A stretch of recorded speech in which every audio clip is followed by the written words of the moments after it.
isa.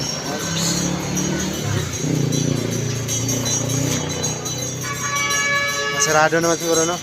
Sige, ako na. Okay na yan. Wala tayong resibo dyan. Wala na. Sige, ako na po bahala dyan. Yan. Hello, what's up mga kumpare? For today's video, ayan, nag-umpisa na naman tayo magbiyahe para sa ekonomiya. Ekonomiya yan, oh. Yan yung karga natin, oh. Ayan, oh, dami yan, oh. Meron pa yan sa likod. Ito yung unang biyahe natin, unang booking. Ngayon ang deliver nito Makati at saka Malabon. Yan, swapang, no, dalawa yung kinakarga, no. Shit, siyempre dalawa kasi magkalapit lang naman sila, dadaanan lang yung isa tapos isa didiretso. Yan, no, kita nyo punong-puno yan, kaya yan, samahan niyo ako sa pagbabiyahe, araw-araw. Update lang naman to tuwing biyahe natin, kumbaga challenging lang sa buhay ba. Yan, i-deliver na natin to. Ayan, no, sige, papakita ko sa inyo mamaya yung kabuang video kung makailan tayo. Bye bye.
Kuha ng isang booking kasi hindi naman sa sobrang puno kasi mga mabibigat pa yung karga nila, frozen po, kaya isa lang yung ibabayan natin papuntang Manila. Kaya ito, babayan na natin kasi sayang yung oras natin, kailangan na nagabot tayo ng oras para makarami tayong biyahe. Ito, samahan nyo.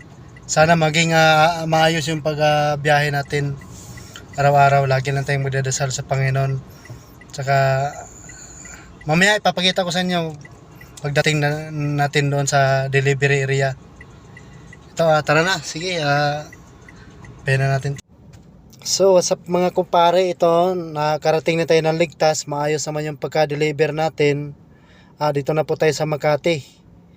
Yan, galing po siya ng Manila. Yan, nilabasan ni Kuya. Shoutout Kuya. Yan, salamat po.